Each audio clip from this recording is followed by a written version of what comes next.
Sahabat yang sebenarnya sahabat hanya dua, Allah dan orang-orang yang mendekati akhlak Allah. Kalau seperti mungkin mendekati akhlak Allah. Bersahabat dengan Allah itu adalah beradab dengan Allah, baik secara zahir maupun secara batin.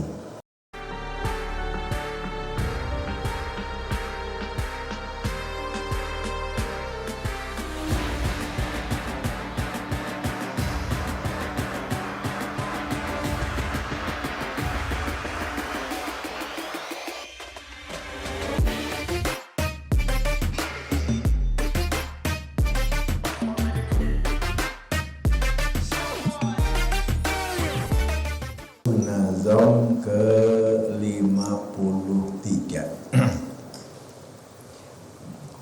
La tashaban man kana ahla batolatin wa tasahulin fid dini zaka huwal bala wal uzlatul ula idza fasada zaman aw khofa min fitani bidainin mubtala.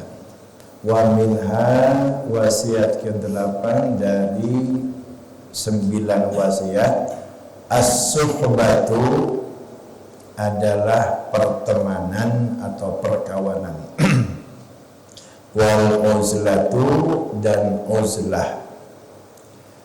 La tashaban, janganlah engkau bersahabat, berteman, man kana ahla baqolatin, dengan orang yang ahli kebatilan atau ahli kemaksiatan, wa tasahulin, dan orang yang menyepelekan fidini dalam hal agama. Zaka, bersahabat seperti dengan orang seperti itu, huwal bala, adalah suatu bencana besar. Dalam hal ini kita akan berbicara tentang persahabatan atau pertemanan. Bagaimana kita mencari teman. Tentu di sini secara khusus pertemanan secara khusus yaitu pertemanan bagi orang yang sedang melakukan perjalanan ruhani. As-suhbatu aslun kabirun. Persahabatan itu adalah pokok yang besar. Persahabatan itu merupakan modal utama bisuluki, di dalam perjalanan ilallah, menuju Allah. Jadi bagi orang yang sedang dalam melakukan perjalanan ruhani, ingin sampai kepada Allah, ingin dekat kepada Allah, ini modal utama itu adalah persahabatan atau pertemanan. Kenapa perlu ada teman? Li'annahu masiratun tawilatun. Karena perjalanan yang akan kita tempuh ini sangat jauh. Kenapa kita harus melakukan perjalanan? Kenapa kita harus melakukan suluk? Karena kita ingin nyampe kepada Allah. Kenapa kita harus suluk? Karena kita sedang berjalan menuju maradatillah. Karena kita sedang berjalan ingin sampai kepada Allah. Oleh karena itu diperlukan adanya perjalanan. Nah, orang yang sedang dalam perjalanan menuju Allah itu adalah sebuah perjalanan yang sangat jauh. Li'annahu masiratun tawilatun, karena perjalanan seorang salik menuju Allah itu adalah sebuah perjalanan sangat jauh. Kenapa perjalanan sangat jauh itu? Melalui alam, min alami sufla ila alamil ulya, dari alam yang terendah kepada alam yang tertinggi. Itu ada 4 alam. Perjalanan kita untuk menuju sampai kepada Allah itu ada 4 alam yang harus kita lalui. Alam mulki, alam malakut, alam jabarut, dan alam lahut. Kemudian jasad kita pun juga diperjalankan dari jasad kemudian ke qalbu, qalbu ke fuad, fuad ke sirri. Kemudian ruh kita pun juga ruh jasmani, ruh nurani, ruh sultani, ruh kursi. Ini sebuah nazam dapat dari Sukabumi ini. Alam mulki malakut jabarat lahut jasad qalbu fuad sirri ola tuntut ruh jasmani nurani sultan kursi. Orang terus berjuang menembuskan diri, terus berjuang kita menembuskan diri, membawa diri kita dari alam mulki sampai ke alam lahut, alam ketuhanan. Alam lahut itu merupakan kampung asal kita. Kita berasal dari situ, dari alam lahut. Kemudian turun ke alam jabarut, diturunkan lagi ke alam malakut, turun lagi ke alam mulki. Nah, alam mulki itu adalah alam dunia, alam sahadah, alam dunia. Khuliqal insanu baina alamil mulki wal malakut. Manusia itu diciptakan antara alam mulki dan alam malakut. Alam mulki itu jasad, alam malakut itu rohani. Kalau orang itu, kita nih, hidupnya itu dibimbing, dikuasai, diarahkan oleh ruh, berarti kita naik ke alam mulki. Dan derajat manusia yang bisa mengalahkan nafsu, yang bisa mengalahkan istilah syahwat, dan yang mengarahkan dirinya itu ruhnya, maka derajat orang itu lebih tinggi daripada malaikat. Kenapa demikian? Karena malaikat selalu taat kepada Allah itu tidak ada hambatan. Tetapi kalau manusia bisa sampai taat kepada Allah itu hambatannya luar biasa. Setan, nafsu. Tetapi sebaliknya kalau kita itu dikendalikan hidup kita itu oleh nafsu, oleh syahwat, keinginan-keinginan, oleh setan, maka summa radadnahu asfala safilin, kita dikembalikan kepada alam mulki, alam yang paling rendah, bahkan lebih rendah daripada binatang. Nah, kembali tadi, kenapa kita mesti punya teman? Kenapa kita mesti punya sahabat di dalam melakukan perjalanan menuju ridho Allah ini? Karena perjalanan mencapai atau menuju ridho Allah ini sangat jauh, dan bukan hanya sangat jauh, tapi rawan. Rawan apa? Rawan bahaya, rawan bencana. Kita gambar aja lah. Dulu jalan Pantura ketika mau ke Banten lewat mana jalan sepi. Kalau sudah jam 9 nggak ada yang berani lewat situ, mesti dengan teman. Kalau sendirian banyak begal.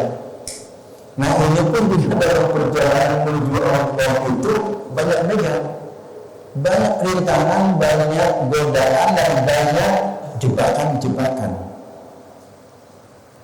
Jadi kalau kita melihat kondisi perjalanan yang begitu jauh, sepi, kemudian rawan begal, kira-kira kita berani nggak untuk berangkat sendiri?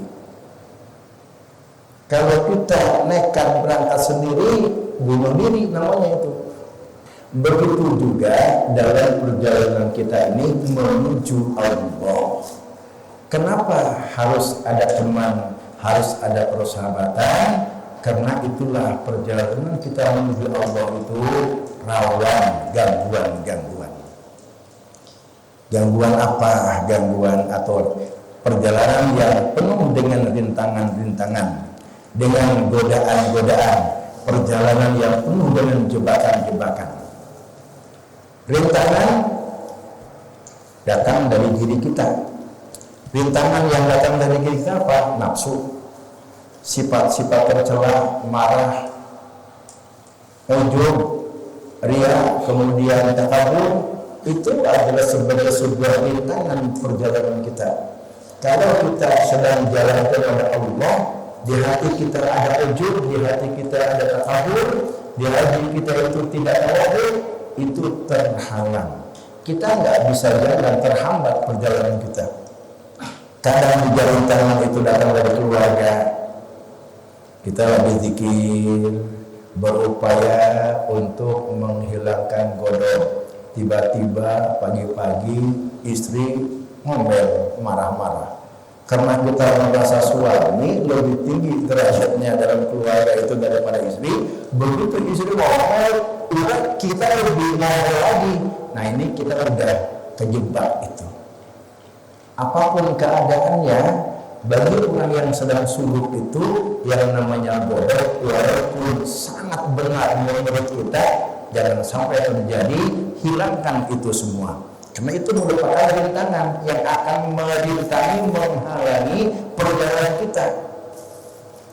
Kadang-kadang dari kerabat, orang tua, saudara sendiri, itu rintangan-rintangan, godaan-godaan setan, duniawi, kadang-kadang pangkat dan jabatan, kemudian ketenaran, kita punya banyak pengikut, banyak tamu ke rumah, minta air, minta doa. Kemudian kalau udah kondisi begitu kita merasa bangga, merasa hebat. Udah itu mentok turun lagi itu merupakan sebuah hambatan kita berupa godaan-godaan. Apalagi yang merupakan hambatan-hambatan itu jebakan-jebakan. Apa jebakan-jebakan itu? Berupa karomah-karomah. Kita sudah begitu hebat nih, taubat sudah, zuhud sudah, sudah mau sampai kepada Allah, kemudian dijebak oleh Allah, diberikan karomah-karomah. Lalu kita bangga dengan karomah yang Allah berikan itu. Nah ini merosot lagi, turun lagi. Nah oleh karena perjalanan yang sangat jauh, kemudian rawan, maka disitulah kita perlu adanya persahabatan. Namun persahabatan di sini bukan pertemanan seperti pada umumnya. Kalau begitu apa sih yang dimaksud dengan surga atau persahabatan di sini? Yang dimaksud dengan persahabatan di sini adalah pendamping, ya. Bukan teman kalau sudah teman bercanda, teman mancing, apalagi teman main bola, teman ngobrol lah kalau kalian. Tapi yang dimaksudkan dengan persahabatan di sini adalah pendamping. Ketika kita mulai suluk, perlu ada pendamping. Sehingga bentuknya pendamping itu bisa seorang murid dengan guru mursyid.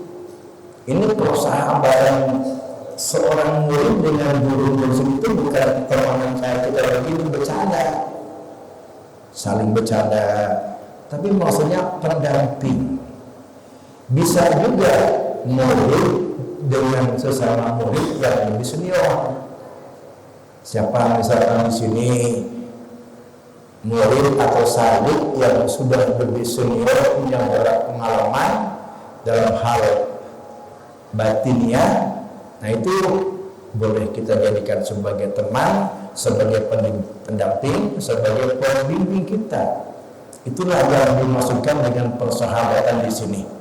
Bagi seorang syarif yang sedang melakukan perjalanan menuju ridho Allah. Tujuannya apa? Untuk apa sih kita itu perlu ada sahabat, perlu ada pendamping?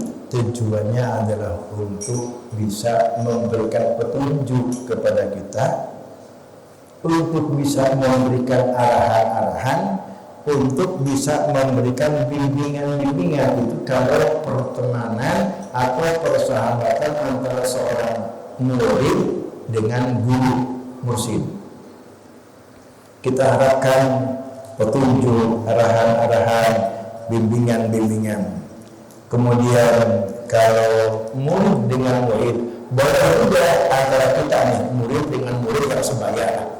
Yang sebaya mungkin baru masuk pengamal zikir itu baru 2 atau sama-sama 3 tahun. Nah ini bisa untuk saling menasehati sesama, bisa untuk saling mengingati, bisa untuk tukar pendapat. Nah inilah tujuan persahabatan atau pertemanan yang kita maknai adalah sebagai pendamping yang akan membimbing, yang akan memberikan petunjuk, yang akan memberikan arahan-arahan kepada kita apabila kita menemukan gangguan-gangguan, menemukan rintangan-rintangan, menemukan godaan-godaan dan menemukan jebakan-jebakan dalam perjalanan kita, supaya kita itu tidak mandek di situ. Terus kita bisa melaju sampai usul kepada Allah Subhanahu wa taala. Sehingga kalau kita ini surut, kalau bahasa kalian bersebut tarekat lah. Kalau kita bertarekah atau pengamal zikir ini, itu harus punya guru. Artinya kudu ditalkin. Sebab kalau kita guru atau muat air bawah, tidak akan ada yang membawa. Hanya mendapatkan pahala karena berzikir itu disuruh oleh Allah Subhanahu wa taala, namun itu nggak jalan kalau kita berzikir tanpa ditalkin, tanpa ada punya seorang guru mursyid. Nanti guru mursyid itu hanya akan membawa dan akan menemukan. Jadi perlu ada yang talkin ini bagi orang para pengamal zikir untuk bisa sampai kepada Allah dan marifat kepada Allah, perlu ada guru. Mana dalilnya? Ini di sini nanti wasiat dari Syekh Zainuddin Al-Maribani, bagi seorang salib itu perlu guru. Suhbah di sini adalah guru, bukan teman seperti ini, teman ngobrol, teman makan, teman berbincang-bincang. Perlu ada guru. Maka talqin ini sangat perlu. Baik itu pendampingnya itu murid dengan guru mursyid atau murid dengan sesama murid yang sudah senior, yang sudah pengalamannya banyak dalam hal demikian, atau murid dengan kita ini dengan sesama murid, untuk saling mengingatkan, untuk saling tukar pendapat dan untuk saling menasihati. Itulah perlunya sahabat di dalam perjalanan kita menuju Allah, supaya perjalanan kita itu enggak mandek di situ, terus melaju lancar berjalan, akhirnya usul kepada Allah. Nah, jadi yang dimaksud dengan persahabatan di sini adalah butuh guru. Orang yang berzikir mau ke Allah tanpa ada bimbingan guru, maka nanti yang bawa setan. Lagi zikir, tiba-tiba ada orang yang menyerupai guru kita, lalu kemudian kita terobsesi dengan itu. Wah, itu guru sudah hadir, padahal itu setan. Kenapa? Karena kita tidak ada yang membackup, tidak ada guru yang menjaga kita. Jadi perlu, sangat perlu suhbah ini, sangat perlu guru ini. Jadi yang dimaksud dengan suhbah di sini adalah guru pembimbing, guru mursyid yang membimbing kita, yang membackup kita dalam kita berjalan menuju kepada Allah Subhanahu wa taala. Nah, lalu kenapa kita harus punya teman? Dan bagaimana kita punya teman? Rasulullah SAW membuat sebuah perbandingan tentang pentingnya teman. Qala Rasulullah SAW, masalul jalisis sholihi wal jalisis su'i, perumpamaan teman yang soleh, teman yang baik, wal jalisis su' dan teman yang tidak baik, kahamilil miski, seperti orang yang membawa minyak misik, minyak wangi misik, kahamilil miski wa nafikhil kir, dan orang yang meniup dapur api. Orang yang meniup dapur api itu pandai besi lah, tukang membikin pacul pisau, dibakar besi, begitu sudah nyala merah kemudian dipukuli, mau dibikin apa, mau dibikin pacul, mau dibikin pedang, mau dibikin golok. Nah, itu namanya nafihil kir. Teman yang baik itu kahamil miski, seperti orang yang membawa minyak misik. Sedangkan teman yang jelek itu adalah kanafihil kir, seperti pandai besi. Kahamil miski, orang yang membawa minyak itu imma ayyudiyaka, kalau kita berteman dengan orang baik, kita berteman dengan orang yang bawa dengan tukang minyak wangi, mungkin kita akan diberi oleh orang itu, atau kita membeli minyak wangi kepada orang itu. Kalau kita tidak diberi oleh yang punya minyak wangi, atau kita tidak membelinya, setidaknya antajida minhu rihan thayyiban, nyium-nyium wangi minyak mah orangnya dapat jauh-jauh. Artinya apa? Kalau kita berkawan dengan orang yang baik, maka kita akan terbawa menjadi orang baik. Wa amma nafikhul kir, adapun jika kita berteman dengan orang baik, dengan orang jahat yang diumpamakan dengan pandai besi, imma ayyahriqa siyabaka, kemungkinan baju kamu akan terbakar. Jadi tukang pandai besi itu kan nafikhul kir, dia niup dapur api, niup dapur api untuk membakar besi tadi. Kalau kita dekat berkawan dengan tukang pandai besi, kalau baju kita tidak terbakar, minimal wa antajida bihabi wa antajida rihan khabisa, kita akan terpetik apa kena percikan api yang dihembuskan itu. Artinya apa? Kalau kita berkawan dengan orang yang tidak baik, maka kita akan terseret, terbawa menjadi tidak baik. Wa qala Rasulullah SAW pun juga bersabda lagi, man arada Allah bihi khairan, barang siapa yang orang itu dikehendaki menjadi orang baik-baik, razaqahullahu khalilan sholihan, Allah akan memberikan teman baik. Jadi kalau kita itu begitu mudah dan menemukan orang-orang baik, kemudian kita kawani, kita temani, kita sahabati, lalu akrab dengan kita, itu sebagai alamat, sebagai petunjuk bahwa kita ini dikehendaki Allah menjadi orang baik. Tapi kata Rasulullah, orang yang dikehendaki Allah menjadi orang baik itu, Allah akan kirim teman yang baik yang akan mendampingi, menemani dia, sehingga dia bisa saling menasihati, bisa saling tukar pikiran. Sehingga inna siyaqalahu, kalau dia lupa diingatkannya, wa in zakarahu a'adahu, kalau kita itu ingat, didorong terus ditolong oleh teman kita yang baik itu. Itu menunjukkan Allah menghendaki kita menjadi orang baik.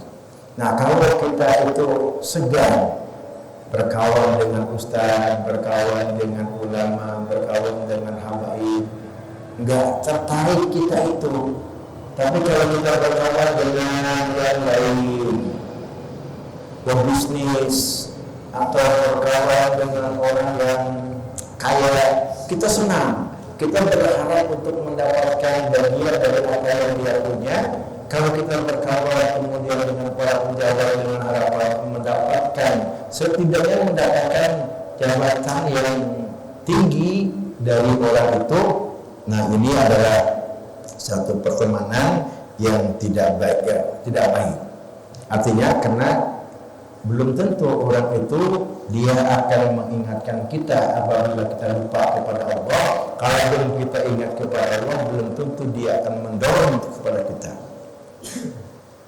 Qala ba'dul ulama, sebagian para ulama mengatakan la tashab, janganlah engkau bersahabat illa ahada rajulaini, kecuali kepada salah satu dari dua orang ini.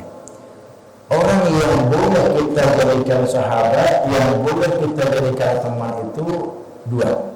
Yang pertama, rajulun tata'allamu minhu syai'an, orang yang kamu pandangnya itu belajar sesuatu ilmu agama. Pada apakah kemudian kamu bisa mengambil manfaat dari ilmu agama yang diajarkan dia. Rajulun tata'allamu minhu syai'an, kita belajar agama dengan orang itu, taruhlah ustaz, taruhlah kiai, itu yang harus kita dekati, yang harus kita kawani, yang harus kita jadikan sahabat di dalam perjalanan kita menuju keridhaan Allah Subhanahu wa taala.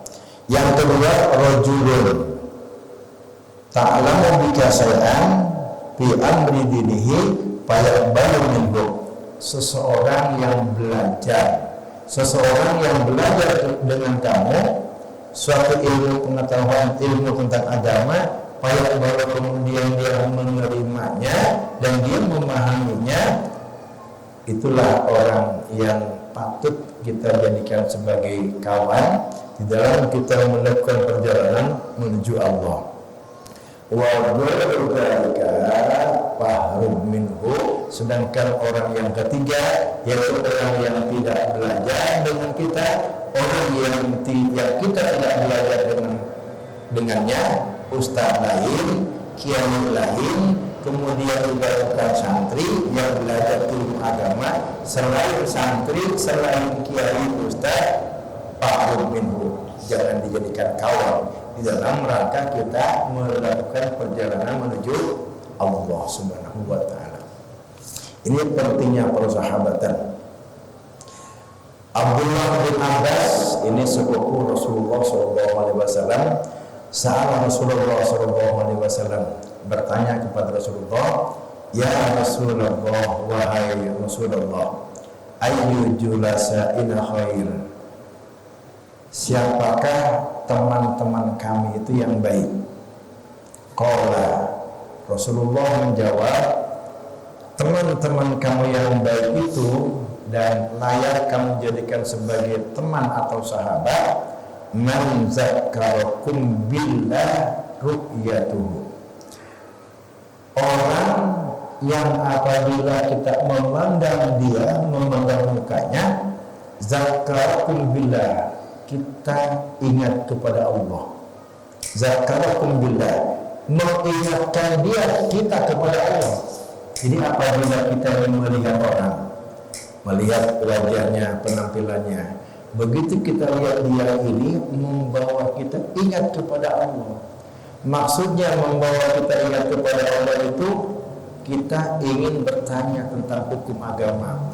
Jadi kalau kita berdampingan dengan seseorang alim, seorang kiai, seorang ustaz, itu kita tuh pengen nanya kepada dia tentang agama, tentang hukum-hukum Allah. Itu artinya apabila kita melihat dia, mengingatkan kita kepada Allah Subhanahu wa taala. Termasuk ke dalam kategori mengingatkan kepada Allah itu, kalau kita berada di sampingnya, selalu yang kita bicarakan itu agama. Lamun ngobrol tema lain masalah lain, yang dibicarakan obrolan dengan ustadz atau dengan orang itu adalah masalah agama. Ini yang kata Rasulullah, orang yang perlu kita kawani, orang yang perlu kita jadikan sahabat. Kedua, ingin minta doa. Jadi kalau kita dekat dengan dia itu, kita selalu ingin minta didoakan oleh dia. Artinya jelas kita melihat kesolehannya. Kalau kita berkawan dengan orang yang pedagang, pembisnis, bukan ahli agama, mungkinkah ada dorongan dalam diri kita minta didoakan oleh dia? Kayaknya nggak terpikir. Tapi kalau kita melihat berduduk berdampingan dengan Allah soleh, ada dorongan dan keinginan dalam diri kita itu untuk minta didoakan oleh orang itu. Nah, itu orang yang disebut dengan apabila kita memandangnya itu mengingatkan kita kepada Allah. Artinya tadi apabila kita dekat dia, obrolnya itu berbicara soal agama, kemudian apabila kita dekat dengan dia, kita ada dorongan untuk minta didoakan oleh dia. Dan yang ketiga, ketika kita melihat dia itu, hati semakin cinta kepada akhirat. Man zakkarakum billahi ru'yatuhu, orang yang apabila kita pandang itu mengingatkan kita kepada Allah Subhanahu wa taala. Yang kedua, orang yang perlu kita jadikan teman itu wazada fi ilmikum mantiqo, omongannya itu ilmiah dan menambah ilmu pengetahuan kepada kamu.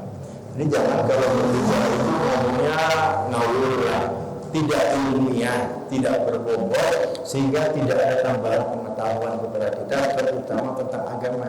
Jadi kalau kita itu ada di samping orang, omongannya itu akan menambahkan ilmu kepada kita, itulah yang perlu kita temani. Dan yang ketiga, wazakkarakum bil akhirati ilmuhu, ilmunya itu membawa kamu selalu ingat kepada akhirat. Yang dia berbicara di samping dunia, selalu kita boleh usaha cari dunia sebanyak-banyaknya, tapi hasil daripada usaha itu ingat kepada akhirat sebagai tempat kembali kita. Karena bagaimanapun dunia ini adalah mazra'atul akhirah, tempat menanamnya akhirat. Kalau kita usaha dagang, itu artinya kita sedang menanam, maka tanaman itu agar bisa dipetik hasilnya di akhirat, maka bagian dari apa yang kita peroleh dari dagang itu sedekahkan, infakkan, jariahkan untuk demi kepentingan agama. Nah, itulah yang dimaksud dengan wa zakkarakum bil akhirati ilmuhu. Fa in ta'azzara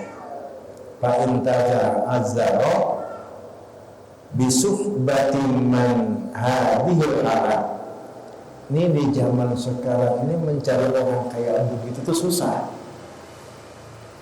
Orang itu jangankan berbicara, kita lagi memandangnya aja, melihatnya aja, sudah hati ini mengingatkan kita ingat kepada Allah, ingat kepada akhirat, ingin bertanya kepadanya dan selalu ingin minta doa kepadanya. Jika kita itu sulit di zaman sekarang ini menemukan orang yang seperti itu, bisa azal bisuhbati man hadha halatin limudratihi fi hadzal zaman, karena langkahnya orang yang seperti itu pada zaman ini, pashab man fawqa, maka bersahabatlah, berkawanlah, bertemanlah kepada orang yang agamanya lebih tinggi daripada kamu. Berkawanlah kepada orang yang ilmunya lebih tinggi daripada kamu. Berkawanlah kepada orang yang ma'rifatnya lebih tinggi daripada kamu. Sahabat yang sebenarnya itu ada dua. Sahabat yang sebenarnya itu ada dua. Satu, Allah. Dua, orang yang berakhlak dengan akhlak Allah.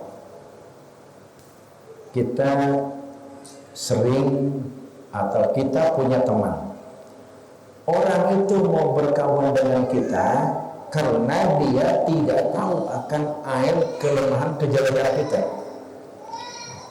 Kita nih, kalau kita melihat orang itu, kita tahu kejelekan-kejelekan, tukang bohong, tukang selingkuh, udah kejelekan-kejelekan dia kita tahu. Maukah kita berkawan dengan orang itu? Pasti nggak mau. Kita mau berkawan dengan seseorang atau orang lain mau berkawan dengan kita karena Allah menutupi kejelekan-kejelekan kita.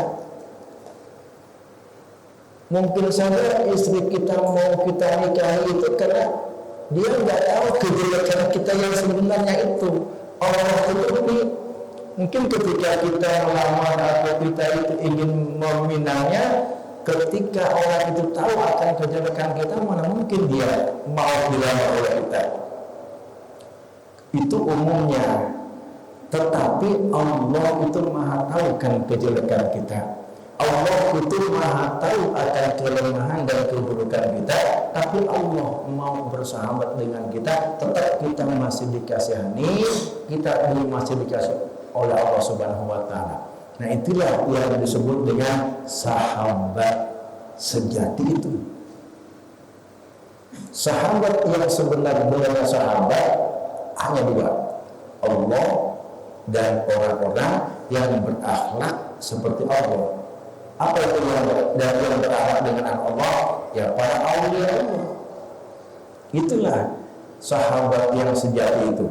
Adapun orang lain mau bersahabat, berteman dengan kita karena dia nggak tahu tentang ayat-ayat kita, yang tahu tentang kebaikannya, dunianya banyak, orangnya alim, tapi dia nggak tahu kelakuan kejelekan yang sebenarnya, sehingga dia mau bersahabat dengan kita. Coba kalau dia tahu tentang keburukan kejelekan ayat-ayat kita, mana mau orang ustaz nih, lagi kita belum tahu tentang keadaan dia. Kita hormat dengan dia. Begitu kita akrab dekat, tahu kejelekan-kejelekan dia itu, kita udah nggak lagi respect dengan ustaz itu. Kita nggak lagi hormat kepada ustaz itu. Setelah kita tahu tentang ayat itu, Allah maha tahu tentang ayat kita, tapi tetap Allah itu mendampingi kita, Allah kasihan dengan kita. Maka sahabat yang paling sejati adalah Allah Subhanahu wa Ta'ala, dan orang-orang yang berakhlak seperti akhlak, mendekati akhlak Allah. Kalau seperti lagi mendekati akhlak Allah. Bagaimana kita bersahabat dengan Allah? Bersahabat dengan Allah itu adalah beradab dengan Allah, baik secara zahir maupun secara batin. Beradab kepada Allah itu dalam rangka kita persahabatan dengan Allah itu, maaf, jangan dimaknai apa adanya persahabatan di sini seperti kita bersahabat dengan sama kita. Kita bersahabat dengan Allah itu maknanya kita beradab kepada Allah. Ya, jangan dimaknai berteman itu seperti kita dengan teman sesama manusia, tapi bersahabat dengan Allah itu kita beradab kepada Allah. Ilmu kita tinggi, tapi kita perhatikan adab kepada Allah baik zahir maupun batin. Fasuhbatu ma'allahi, bersahabat dengan Allah itu kasbul adab, menuntut adanya adab zahiran wa batinan, baik itu zahir maupun batin. Apa di antara adab dengan Allah itu? Wa minhu al-haya'u minallah, malu kepada Allah. Jadi kalau kita nggak punya malu kepada Allah, berarti kita tidak beradab. Kita tidak beradab kepada Allah, berarti kita nggak bersahabat dengan Allah. Seperti apa malu itu? Al-haya'u minallahi haqqal haya'. Seperti apa? Orang yang malu kepada Allah itu adalah orang yang menjaga kepalanya. Wa ma wa'a ay antahfadha antaqadur ra'sa wa mawa'an, orang yang menjaga kepalanya wa mawa'an, dan apa yang ada di kepala. Apa itu apa yang ada di kepala? Mata, mulut, hidung, telinga, itu yang dijaga. Orang yang menjaga mata dari melihat yang Allah tidak suka, orang yang menjaga telinga dari mendengarkan sesuatu yang Allah tidak suka, orang yang menjaga mulut dari berbicara yang Allah larang, berbicara yang menyinggung perasaan orang, yang merendahkan orang, kemudian memarahi orang, itu orang yang punya malu kepada Allah. Kalau orang ngomel-ngomel, mulutnya embel, ngomel, membuat orang jengkel, nah itu orang yang tidak punya adab kepada Allah. Jadi kalau kita orang ada ngomong bla bla bla, bikin memancing emosi kita, itu orang tidak menjaga apa yang ada di kepalanya. Orang yang tidak menjaga apa yang di kepalanya, itu orang yang tidak malu kepada Allah. Orang yang tidak malu kepada Allah tidak beradab kepada Allah. Orang yang tidak beradab kepada Allah, dia tidak bersahabat dengan Allah. Yang kedua, menjaga perut wa mahawa, dan apa yang ada di sekitar perut.